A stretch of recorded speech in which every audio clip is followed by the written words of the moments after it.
Assalamualaikum warahmatullahi wabarakatuh. Selamat sore, salam sejahtera untuk kita semua. Salam Om Swastiastu, Namo Buddhaya, salam kebajikan. Perkenalkan, nama saya Inas dengan NIM A50125200082. Dalam video ini saya akan menjelaskan tentang landasan psikologis. Dalam pendidikan bimbingan konseling, materi ini penting karena berhubungan dengan cara guru konselor memahami peserta didik secara emosional, sosial, dan perilaku.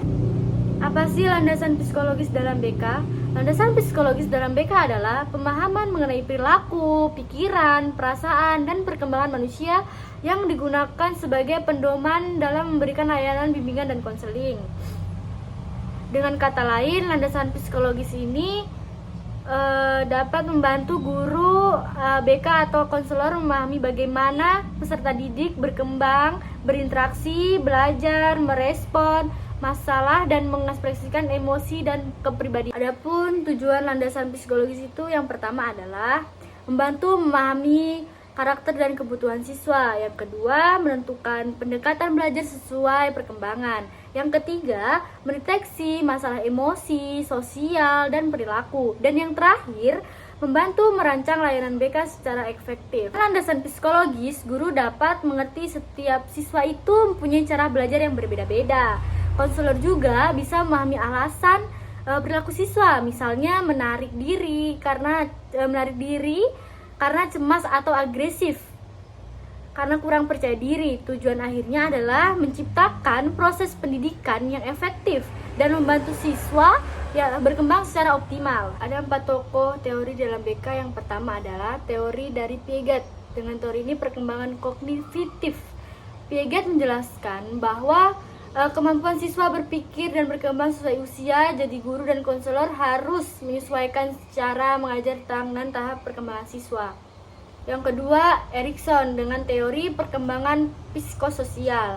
Remaja membutuhkan pengakuan dan sedang mencari titik diri, jadi konselor perlu memahami emosi dan kebutuhan sosial mereka. Ketiga, Skinner dengan teori reward atau punishment. Guru bisa memberikan reward seperti pujian atau nilai tambahan untuk meningkatkan motivasi belajar siswa.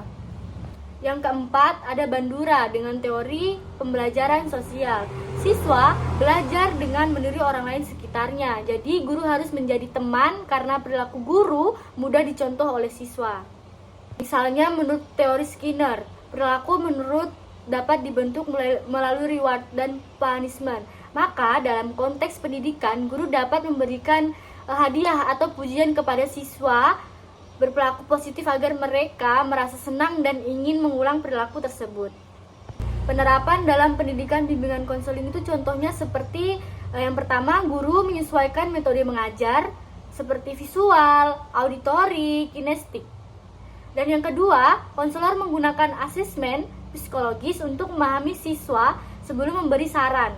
Yang ketiga, memberikan penguatan positif untuk meningkatkan motivasi belajar mereka. Dan yang terakhir atau yang keempat, sekolah menangani bullying dengan memperhatikan kondisi psikologis korban dan pelaku. Untuk memudahkan pemahaman teman-teman, di sini saya ada contoh kasus. Yang pertama itu, misalnya ada seorang siswa bernama Raka. Raka adalah tipe siswa yang pendiam, jarang berbicara ketika di kelas dan selalu menghindari tugas kelompok. Pada awalnya, sebagai guru mengira Raka ini hanya pemalu atau tidak mau bekerja sama. Namun, setelah dianalisis dari sisi psikologis, ternyata Raka ini mengalami kecemasan sosial, yaitu rasa takut dinilai dan takut berinteraksi dengan orang lain. Setelah memahami kondisi tersebut, guru dan konselor tidak memaksa Raka untuk langsung aktif.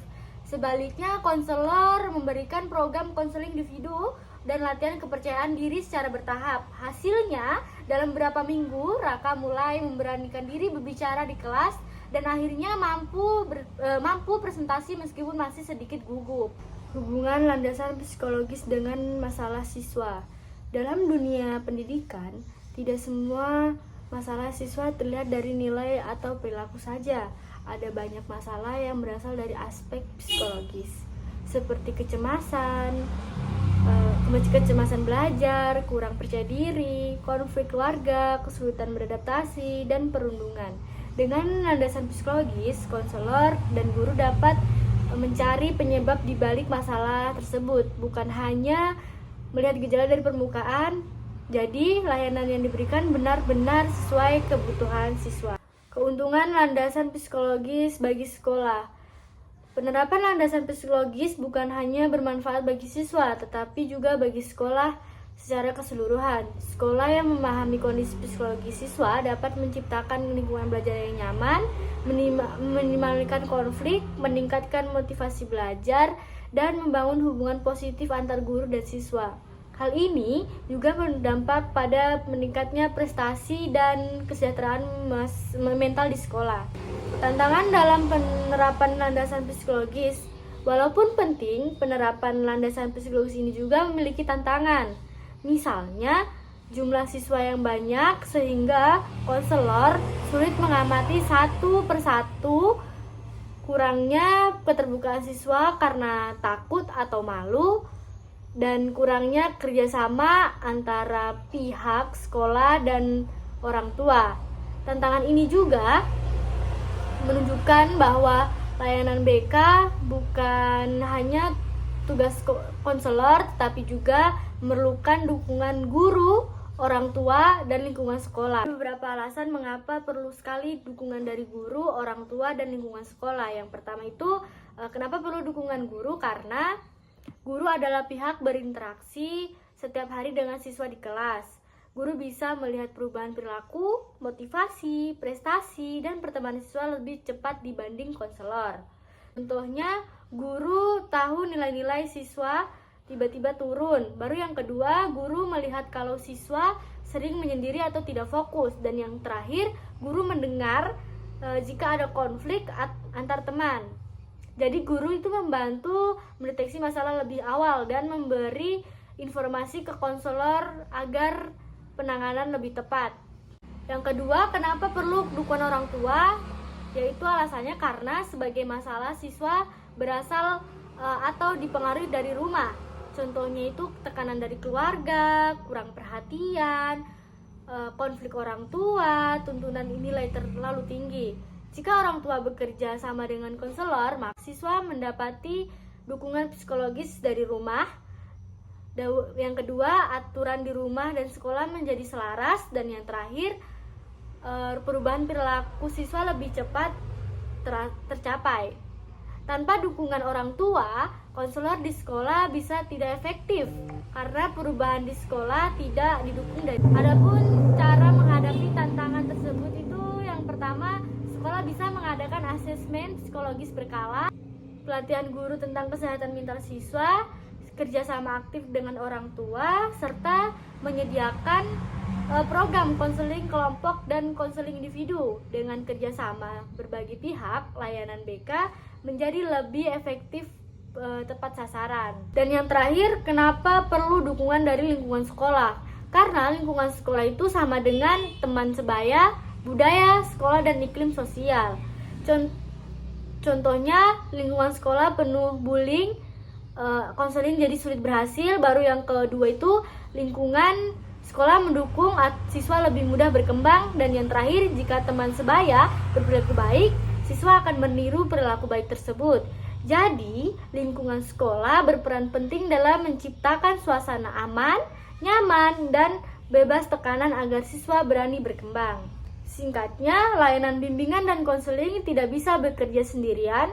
Konselor butuh guru mendireksi dan memantau, orang tua untuk mendukung dari rumah, dan lingkungan sekolah untuk membentuk suasana yang sehat. Ada contoh yang pernah kalian lihat itu seperti misalnya kita pernah lihat siswa yang pintar tapi takut presentasi. Itu bukan malas, tapi itu masalah dalam psikologisnya. Baru ada lagi contoh yang kedua, kadang ada siswa yang sering ribut di kelas, banyak orang langsung menganggap dia nakal. Padahal bisa jadi siswa itu bertingkah begitu karena ingin diperhatikan atau sedang mengalami masalah di rumah. Jadi perilakunya itu bukan murni kenakalan, tetapi ada faktor psikologis di belakangnya. Baru ada lagi yang ketiga, contoh ketiga itu Kita juga sering melihat siswa yang sebenarnya rajin, tapi ketika ujian nilainya selalu rendah. Bukan berarti dia tidak belajar. Bisa jadi dia mengalami kecemasan akademik, yaitu rasa takut gagal yang membuatnya tidak fokus saat ujian. Baru yang terakhir itu ada juga siswa yang selalu mengikuti temannya kemanapun, termasuk melakukan hal negatif. Itu bukan karena dia tidak punya pendirian, tetapi karena ia ingin diterima oleh kelompok teman tersebut atau circle tersebut. Ini berkaitan dengan kebutuhan psikososial remaja untuk mendapatkan pengakuan. Jadi teman-teman, kesimpulan dari landasan psikologis ini adalah bahwa landasan psikologis ini sangat penting untuk membantu proses pendidikan dan layanan bimbingan konseling berjalan efektif. Dengan memahami kondisi psikologis siswa, guru dan konselor dapat membantu mereka berkembang secara maksimal. Terima kasih sudah menonton video ini sampai akhir. Saya Inas pamit undur diri. Wabillahi taufiq wal hidayah. Wassalamualaikum warahmatullahi wabarakatuh.